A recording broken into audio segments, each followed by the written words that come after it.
Hi friends, welcome back to Ammu's learning. ഇന്ന് നമ്മൾ പഠിക്കുന്നത് 7th സ്റ്റാൻഡേർഡിലെ സോഷ്യൽ സയൻസ് ആണ്. അതിലെ 8th chapter towards A new Kerala society. ഒരു കാലത്ത് നമ്മുടെ കേരളത്തിൽ ഒരുപാട് അനാചാരങ്ങൾ നിലനിന്നിരുന്നു. എന്തൊക്കെയാണ്? കീഴ്ജാതിയിൽപ്പെട്ടവർ ഉയർന്ന ജാതിക്കാരെ തൊടാൻ പാടില്ല, അൺടച്ചബിലിറ്റി. അതുപോലെ അവരുടെ മുന്നിൽ വരാൻ പാടില്ല, അവർ നടക്കുന്ന വഴിയെ നടക്കാൻ പാടില്ല, ഇതുപോലുള്ള ഒരുപാട് അനാചാരങ്ങൾ. ഈ അനാചാരങ്ങൾക്കെതിരെ പോരാടിയ നവോത്ഥാന നായകന്മാരെക്കുറിച്ചും അവരുടെ പ്രവർത്തനങ്ങളെക്കുറിച്ചുമാണ് ഈ ചാപ്റ്ററിൽ പഠിക്കാനുള്ളത്. കുമാരനാശാൻ രചിച്ച ദുരവസ്ഥയിൽ നിന്നുള്ള ഏതാനും വരികളാണ് ഇവിടെ കൊടുത്തിരിക്കുന്നത്. അന്നത്തെ അനാചാരങ്ങളെ സൂചിപ്പിക്കുന്ന വരികളാണ് അതിലുള്ളത്. തൊട്ടുകൂടാത്തവർ, തീണ്ടിക്കൂടാത്തവർ, ദൃഷ്ടിയിൽപ്പെട്ടാലും ദോഷമുള്ളോർ, കെട്ടില്ലാത്തോർ, തമ്മിലുണ്ണാത്തോർ, ഇങ്ങനെ ഒട്ടല്ലഹോ ജാതിക്കോമരങ്ങൾ. PC ഗംഗാധരൻ്റെ ട്രാൻസ്ലേഷനും കൊടുത്തിട്ടുണ്ട്. ഈ വരികളിൽ നിന്നും കേരളത്തിലെ സോഷ്യൽ കണ്ടീഷനെ കുറിച്ച് നമുക്ക് എന്താണ് മനസ്സിലാകുന്നത്? What can you make out from these lines about the social condition of the then Kerala? എന്തു പറയാം? The evil practices prevailed in Kerala society on the basis of caste. കാസ്റ്റിൻ്റെ അടിസ്ഥാനത്തിൽ കേരളത്തിൽ ഒരുപാട് അനാചാരങ്ങൾ നിലനിന്നിരുന്നു എന്ന് മനസ്സിലാക്കാം. The upper caste people believed that they would be made impure if certain lower caste people came near them or touched them. ഉയർന്ന ജാതിയിൽപ്പെട്ടവർ വിശ്വസിച്ചിരുന്നത് lower cast people അവരുടെ അടുത്ത് വരികയോ അല്ലെങ്കിൽ അവരെ ടച്ച് ചെയ്യുകയോ ചെയ്താൽ അവർ അശുദ്ധരായി എന്നാണ്. The people of different caste would never enter into marriage relationships or dine together. Different കാസ്റ്റിലുള്ളവർ തമ്മിൽ മാരേജ് റിലേഷൻഷിപ്പോ അല്ലെങ്കിൽ ഒരുമിച്ചിരുന്ന് ഭക്ഷണം കഴിക്കുകയോ ചെയ്യില്ലായിരുന്നു. ഇതൊക്കെയാണ് കുമാരനാശാൻ്റെ ദുരവസ്ഥ എന്ന കൃതിയിൽ നിന്നുള്ള ഈ വരികളിൽ നിന്നും നമുക്ക് മനസ്സിലാകുന്നത്.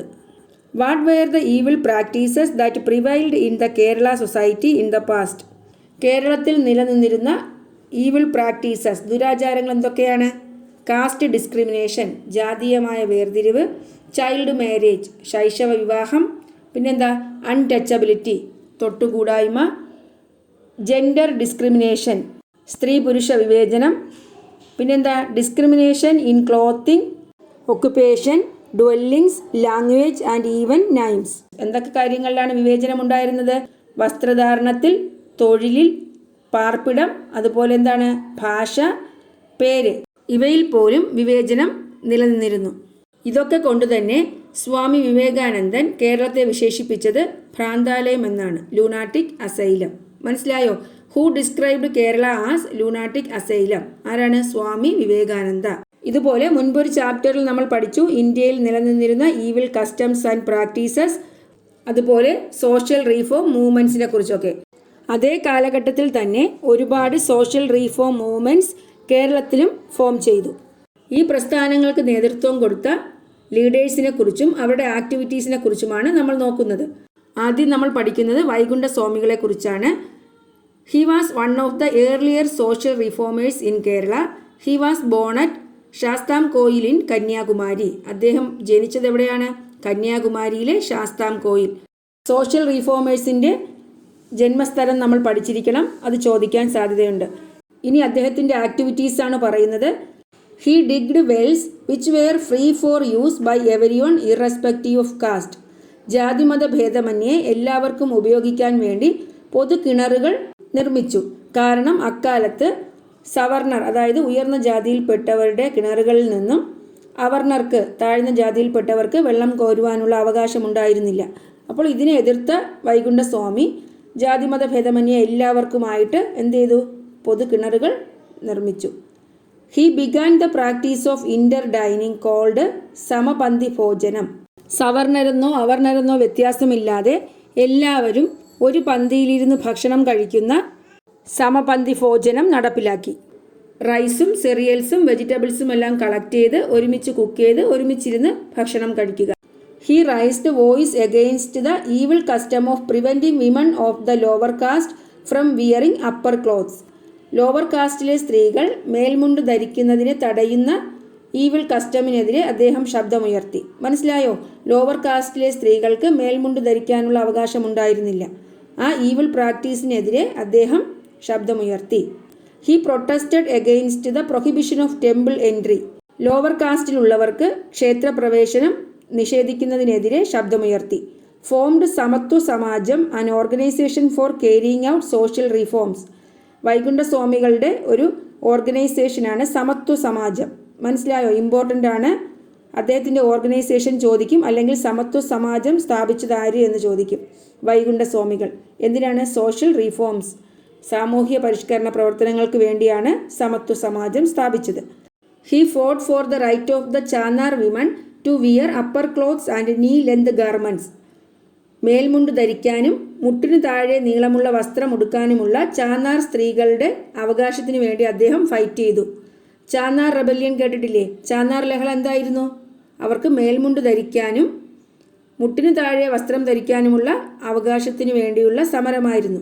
അതിനെ അദ്ദേഹം സപ്പോർട്ട് ചെയ്തു. അദ്ദേഹത്തിൻ്റെ ആക്ടിവിറ്റീസിൽ നിന്നും നമ്മൾ ഓർമ്മിക്കേണ്ട കാര്യം എന്താണ്? Which is the organization of Vaikunda Swamikal. ഏതാണ്? സമത്വ സമാജം. അതുപോലെ അദ്ദേഹം പറഞ്ഞ ഒരു കാര്യം, one should get wages for work, ജോലിക്ക് കൂലി കിട്ടണം. വൈകുണ്ഠസ്വാമികൾ അദ്ദേഹത്തിൻ്റെ എതിർപ്പ് പ്രകടിപ്പിച്ചുകൊണ്ട് ബ്രിട്ടീഷുകാരെ വിശേഷിപ്പിച്ചത് എന്താണ്? The rule of white devils, വെളുത്ത പിശാചുക്കളുടെ ഭരണം, അതായത് വെണ്ണീച ഭരണം. മനസ്സിലായല്ലോ? ഇത്രയും കാര്യങ്ങളാണ് വൈകുണ്ഠസ്വാമികളെ പറ്റി പഠിക്കാനുള്ളത്. അടുത്തത് ചട്ടമ്പി സ്വാമികളാണ്. അദ്ദേഹം ജനിച്ചത് എവിടെയാണ്? കണ്ണമ്മൂല ഇൻ തിരുവനന്തപുരം. തിരുവനന്തപുരത്തെ കണ്ണമ്മൂലയിൽ. ആക്ടിവിറ്റീസ്, അതായത് അദ്ദേഹത്തിൻ്റെ കോൺട്രിബ്യൂഷൻസ് എന്നും പറയാം. എന്തൊക്കെയാണ് അദ്ദേഹത്തിൻ്റെ major activities?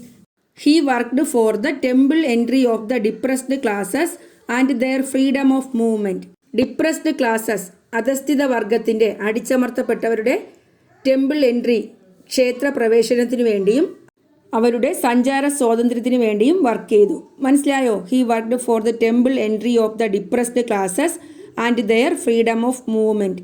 He worked for the benefit and wellbeing of human society irrespective of caste and creed. ജാതിവർഗത്തിന് അതീതമായി മനുഷ്യ സമൂഹത്തിൻ്റെ നന്മയ്ക്കും ഐശ്വര്യത്തിനും വേണ്ടി അദ്ദേഹം വർക്ക് ചെയ്തു. He interdined with the depressed classes and worked for their social progress. Depressed ക്ലാസസുമായി ഇൻ്റർഡൈൻഡ്, മിശ്രഭോജനം നടത്തുകയും അവരുടെ സോഷ്യൽ പുരോഗതിക്ക് വേണ്ടി വർക്ക് ചെയ്യുകയും ചെയ്തു. He opposed the Brahmanic domination, ബ്രാഹ്മണ മേധാവിത്വത്തിനെ എതിർത്തു. അദ്ദേഹത്തിന് വേദങ്ങളിലും ഉപനിഷത്തിലും നല്ല നോളജാണ് ഉണ്ടായിരുന്നത്. അതുകൊണ്ട് തന്നെ അദ്ദേഹത്തിൻ്റെ ഇമ്പോർട്ടൻ്റ് വർക്ക്സ് ഏതൊക്കെയാണ്? ദ ഇമ്പോർട്ടൻ്റ് വർക്ക്സ് ആർ വേദാധികാര നിരൂപണം ആൻഡ് പ്രാചീന മലയാളം. ഇത് ഇമ്പോർട്ടൻ്റ് ആണ്. ചട്ടമ്പി സ്വാമികളുടെ ഇമ്പോർട്ടൻ്റ് വർക്ക്സ്, അല്ലെങ്കിൽ വേദാധികാര നിരൂപണം ആരുടെ വർക്കാണ്? പ്രാചീന മലയാളം ആരുടെ വർക്കാണ്? ചട്ടമ്പി സ്വാമികൾ. മനസ്സിലായല്ലോ? He believed that human progress is possible only by acquiring knowledge and wealth. അദ്ദേഹം വിശ്വസിച്ചത് അറിവും വെൽത്തും കൈവരിക്കുന്നതിലൂടെയാണ് മനുഷ്യ പുരോഗതി സാധ്യമാകുന്നത്. ഹി സമാധി, അദ്ദേഹം സമാധി അടഞ്ഞത് എവിടെയാണ്? അറ്റ് പന്മന ഇൻ കൊല്ലം. അതും ഇമ്പോർട്ടൻ്റ് ആണ്. കൊല്ലത്തെ പന്മനയിലാണ് അദ്ദേഹത്തിൻ്റെ സമാധി. ഇനി നമുക്ക് ഒരു കാര്യം കൂടി പഠിക്കാനുള്ളത്, ചട്ടമ്പി സ്വാമികളുടെ റിയൽ നെയിം എന്തായിരുന്നു? യഥാർത്ഥ പേര് അയ്യപ്പൻ എന്നായിരുന്നു. മനസ്സിലായോ? What was the real name of Chattampi Swamikal? എന്താണ്? അയ്യപ്പൻ. പിന്നെ എങ്ങനെ ചട്ടമ്പി സ്വാമികൾ എന്ന പേര് കിട്ടിയത്? ഗുരുകുല വിദ്യാഭ്യാസ കാലത്ത് ഗുരുകുലത്തിലെ കാര്യങ്ങൾ നോക്കി നടത്തേണ്ട ചുമതല അദ്ദേഹത്തിനുണ്ടായിരുന്നു. അപ്പോൾ അവിടുത്തെ റൂൾസ് നടപ്പിലാക്കുന്ന ആൾ എന്ന നിലയിൽ ചട്ടമ്പി എന്ന പേര് കിട്ടി. അങ്ങനെ ചട്ടമ്പി എന്നുള്ളത് പിന്നീട് ചട്ടമ്പി സ്വാമികൾ എന്നായി മാറി. മനസ്സിലായോ? അപ്പോൾ ചട്ടമ്പി സ്വാമികളെ പറ്റി എന്തൊക്കെയാണ് മനസ്സിലായത്? അദ്ദേഹത്തിൻ്റെ ജന്മസ്ഥലം തിരുവനന്തപുരത്തെ കണ്ണമ്മൂലയാണ്. മേജർ ആക്ടിവിറ്റീസ് അല്ലെങ്കിൽ കോൺട്രിബ്യൂഷൻസ് മനസ്സിലായല്ലോ. പിന്നെ പഠിക്കേണ്ടത് ഇമ്പോർട്ടൻ്റ് വർക്ക്സ് ആണ്. വേദാധികാര നിരൂപണം ആൻഡ് പ്രാചീന മലയാളം. പിന്നെന്താണ്? സമാധി അറ്റ് പന്മന ഇൻ കൊല്ലം. മനസ്സിലായെന്ന് വിചാരിക്കുന്നു. എങ്കിൽ അടുത്ത സോഷ്യൽ റിഫോമർ നോക്കാം. ശ്രീനാരായണ ഗുരു. ശ്രീനാരായണ ഗുരു ജനിച്ചത് തിരുവനന്തപുരത്തെ ചെമ്പഴന്തിയിലാണ്. Born at Chempazhanthi in Thiruvananthapuram. അദ്ദേഹത്തിൻ്റെ മെസ്സേജുകളിൽ നമുക്ക് പെട്ടെന്ന് ഓർമ്മ വരുന്ന ഒരു മെസ്സേജാണ് ഏത്? One caste, one religion, one God for man. ഒരു ജാതി, ഒരു മതം, ഒരു ദൈവം മനുഷ്യന്. അതുപോലെ മറ്റുള്ള മെസ്സേജസ് ഏതൊക്കെയാണെന്ന് നോക്കാം. Whatever be the religion, men should be good. മതം ഏതായാലും മനുഷ്യൻ നന്നായാൽ മതി. Be enlightened with education, be strengthened with organization. വിദ്യ കൊണ്ട് പ്രബുദ്ധരാവുക, സംഘടിച്ച് ശക്തരാകുക. People may be different in their clothing, language and religion, but all belong to one caste, humanity. എന്താണ്? മനുഷ്യരുടെ വസ്ത്രധാരണവും മതവും ഭാഷയും എല്ലാം വ്യത്യാസമാണെങ്കിലും മനുഷ്യജാതിയാണ് അല്ലേ? അതുകൊണ്ട് തന്നെ അവർ തമ്മിൽ കല്യാണം കഴിക്കുന്നതിലോ ഒരുമിച്ചിരുന്ന് ഭക്ഷണം കഴിക്കുന്നതിലോ യാതൊരു കുഴപ്പവുമില്ല. ഇതൊക്കെയാണ് major perspectives of Sree Narayana Guru, Sree Narayana ഗുരുവിൻ്റെ കാഴ്ചപ്പാടുകൾ. How did the teachings and activities of Sree Narayana Guru influence the social changes in Kerala? ടെക്സ്റ്റിലെ ഒരു ക്വസ്റ്റ്യൻ ആണ്. അപ്പോൾ അദ്ദേഹത്തിൻ്റെ മേജർ ആക്ടിവിറ്റീസ് അല്ലെങ്കിൽ കോൺട്രിബ്യൂഷൻസ് പറയുമ്പോൾ ഇതിൻ്റെ ആൻസറായി അദ്ദേഹത്തിൻ്റെ ആക്ടിവിറ്റീസ് എങ്ങനെയാണ് കേരളത്തിലെ സാമൂഹിക മാറ്റത്തിന് കാരണമായത്. ശ്രീനാരായണ ഗുരുവിൻ്റെ ആക്ടിവിറ്റീസ് എന്തൊക്കെയാണ്? Elimination of the caste system was the primary aim of Guru social activities. ജാതി വ്യവസ്ഥ ഇല്ലാതാക്കുക എന്നതായിരുന്നു ശ്രീനാരായണ ഗുരുവിൻ്റെ പ്രവർത്തനങ്ങളിൽ മുഖ്യമായ ലക്ഷ്യം. He toiled for communal harmony. സർവമത സാഹോദര്യത്തിനു വേണ്ടി അദ്ദേഹം പ്രവർത്തിച്ചു. ഇതിൻ്റെ ഭാഗമായി ആലുവയിൽ അദ്ദേഹം ഒരു സർവമത സമ്മേളനം വിളിച്ചു ചേർത്തു. അതിൻ്റെ കവാടത്തിൽ ഇങ്ങനെയാണ് എഴുതിയിരുന്നത്: this conference is not to argue and win but to know and inform. ഈ സമ്മേളനം വാദിക്കാനോ ജയിക്കാനോ വേണ്ടിയുള്ളതല്ല, പിന്നെ എന്തിനാണ്? അറിയാനും അറിയിക്കാനുമുള്ളതാണ്. അപ്പോൾ അടുത്ത പോയിന്റ് എന്താണ്? He organised an all religion conference at Aluva. മനസ്സിലായോ? His aim was to mould the society into a civilised one. ഒരു പരിഷ്കൃത സമൂഹത്തെ വാർത്തെടുക്കുക എന്നതായിരുന്നു അദ്ദേഹത്തിൻ്റെ ലക്ഷ്യം. അദ്ദേഹത്തിൻ്റെ മനുഷ്യത്വമാണ് മനുഷ്യജാതി എന്ന പ്രസ്താവന സമൂഹത്തിൽ പുതിയ തരംഗങ്ങൾ ഉണ്ടാക്കി. He knew that the upward social mobility of the depressed classes could not be attained through the propagation of ideology alone. ആശയങ്ങളിലൂടെ മാത്രം സാമൂഹിക നന്മ കൈവരിക്കാൻ സാധിക്കുകയില്ല എന്ന് അദ്ദേഹത്തിന് മനസ്സിലായി. അതുകൊണ്ട് തന്നെ അദ്ദേഹം എന്ത് ചെയ്തു? ഒരുപാട് ദാരിദ്ര്യ നിർമ്മാർജ്ജന പ്രോഗ്രാംസിന് തുടക്കമിട്ടു. അതുപോലെ he suggested setting up of industries for providing employment for people. ജനങ്ങൾക്ക് തൊഴിലവസരം പ്രൊവൈഡ് ചെയ്യാൻ വേണ്ടി ഇൻഡസ്ട്രീസ് സജസ്റ്റ് ചെയ്തു. അതുപോലെ സമൂഹത്തിലെ ഈവിൾ കസ്റ്റംസായ പുളിക്കുടി, തിരണ്ടു കല്യാണം, താലികെട്ടു കല്യാണം ഇതിനെതിരെ ജനങ്ങളെ ബോധവാന്മാരാക്കുകയും സിമ്പിൾ ലൈഫ് നയിക്കാൻ ജനങ്ങളോട് ഉപദേശിക്കുകയും ചെയ്തു. അതുപോലെ അദ്ദേഹത്തിൻ്റെ ആശയങ്ങൾ പ്രചരിപ്പിക്കുന്നതിലേക്കായി 1903 ശ്രീനാരായണ ധർമ്മ പരിപാലന യോഗം എന്നൊരു സംഘടന അദ്ദേഹം സ്ഥാപിച്ചു. മനസ്സിലായോ? എന്നാണ് 1903 ശ്രീനാരായണ ധർമ്മ പരിപാലന യോഗം. അദ്ദേഹത്തിൻ്റെ മേജർ വർക്ക്സ് എന്തൊക്കെയാണ്? ആത്മോപദേശ ശതകം, ദർശനമാല, ദൈവദശകം. ഇതും ഇമ്പോർട്ടൻ്റ് ആണ്. ശ്രീനാരായണ ഗുരുവിൻ്റെ മേജർ വർക്ക്സ് ആണ് ആത്മോപദേശ ശതകം, ദർശനമാല ആൻഡ് ദൈവദശകം. മനസ്സിലായല്ലോ? മഹാത്മാഗാന്ധിയും രവീന്ദ്രനാഥ് ടാഗോറും ശ്രീനാരായണ ഗുരുവിനെ പ്രശംസിക്കുകയുണ്ടായി. മനസ്സിലായോ? അപ്പോൾ നമുക്ക് അദ്ദേഹത്തിൻ്റെ കോൺട്രിബ്യൂഷൻസ് അല്ലെങ്കിൽ ആക്ടിവിറ്റീസ് എങ്ങനെയാണ് കേരളത്തിലെ സാമൂഹിക മാറ്റത്തിനെ ഇൻഫ്ലുവൻസ് ചെയ്തത് എന്ന് ചോദിച്ചാൽ നമുക്ക് എന്ത് പറയാം? Elimination of the caste system was the primary aim of Guru social activities.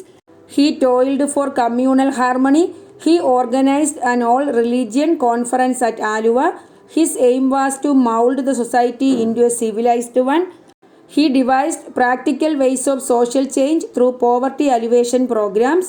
He created awareness against the evil custom like Pulikudi, Thirandu Kalyanam and Thalikettu Kalyanam. He advised people to lead a simple life.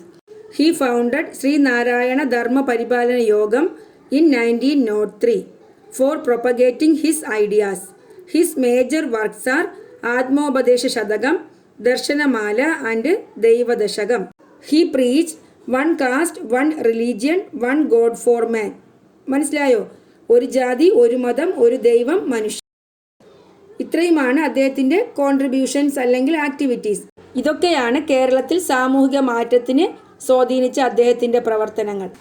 ജാതി വ്യവസ്ഥയുടെ അടിത്തറ ഇളക്കുന്ന ഒരുപാട് പ്രതിഷ്ഠാസ് അദ്ദേഹം നടത്തിയിട്ടുണ്ട്. അതായത് കോൺസിക്രേഷൻസ്. എന്തൊക്കെയാണ്?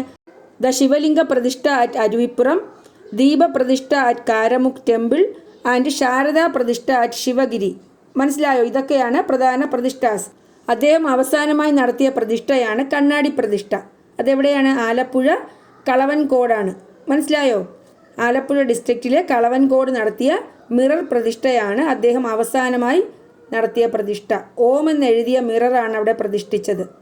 അപ്പോൾ mirror പ്രതിഷ്ഠ at Kalavamkodam in Alappuzha district. He gave equal importance to school and temples and said ക്ഷേത്രത്തിനും സ്കൂളിനും ഒരുപോലുള്ള പ്രാധാന്യമാണ് അദ്ദേഹം നൽകിയത്. അദ്ദേഹം പറഞ്ഞു, ഇനി ജനങ്ങൾക്ക് വേണ്ടത് എന്താണ്? സ്കൂളാണ്, അല്ലാതെ ക്ഷേത്രമല്ല. ആരാധനയുടെ മുഖ്യ കേന്ദ്രം എന്താകണം? സ്കൂളുകളാകണം. മനസ്സിലായോ? അപ്പോൾ ഇമ്പോർട്ടൻറ്റ് പ്രതിഷ്ഠാസ് കേരിഡ് ഔട്ട് ബൈ ഗുരു. ശിവലിംഗ പ്രതിഷ്ഠ അറ്റ് അരുവിപ്പുറം, ദീപ പ്രതിഷ്ഠ അറ്റ് കാരമുക്ക് ടെമ്പിൾ, ശാരദാ പ്രതിഷ്ഠ അറ്റ് ശിവഗിരി, മിറർ പ്രതിഷ്ഠ അറ്റ് കളവൻകോടമിൻ ആലപ്പുഴ. അപ്പോൾ മനസ്സിലായല്ലോ. അപ്പോൾ നമ്മളിന്ന് പഠിച്ചത് 3 സോഷ്യൽ റീഫോമേഴ്സിനെ കുറിച്ചാണ്. വൈകുണ്ഠ സ്വാമികൾ, ചട്ടമ്പി സ്വാമികൾ, പിന്നെ ശ്രീനാരായണ ഗുരു. വൈകുണ്ഠ സ്വാമികളുടെ ഓർഗനൈസേഷനാണ് സമത്വ സമാജം. ചട്ടമ്പി സ്വാമികളുടെ ഇമ്പോർട്ടൻറ്റ് വർക്ക്സാണ് വേദാധികാര നിരൂപണം, പ്രാചീന മലയാളം, അല്ലേ? പിന്നെ ശ്രീനാരായണ ഗുരു ശ്രീനാരായണ ധർമ്മ പരിപാലന യോഗം. അതുപോലെ ശ്രീനാരായണ ഗുരുവിൻ്റെ മേജർ വർക്ക്സാണ് ആത്മോപദേശ ശതകം, ദർശനമാല, ദൈവദശകം. പിന്നെ അദ്ദേഹത്തിൻ്റെ ഒരുപാട് പ്രതിഷ്ഠാസും പഠിച്ചു. അപ്പോൾ ഇത്രയും കാര്യമാണ് ഇന്നത്തെ ക്ലാസ്സിൽ ഉൾപ്പെടുത്തിയിരിക്കുന്നത്. ബാക്കി നമുക്ക് അടുത്ത ക്ലാസ്സിൽ പഠിക്കാം. ഈ ക്ലാസ് ഇഷ്ടപ്പെട്ടു എങ്കിൽ നിങ്ങൾ എൻ്റെ ചാനൽ സബ്സ്ക്രൈബ് ചെയ്യുക, നിങ്ങളുടെ ഫ്രണ്ട്സിനൊക്കെ ഷെയർ ചെയ്യുക. Thanks for watching Ammu's learning.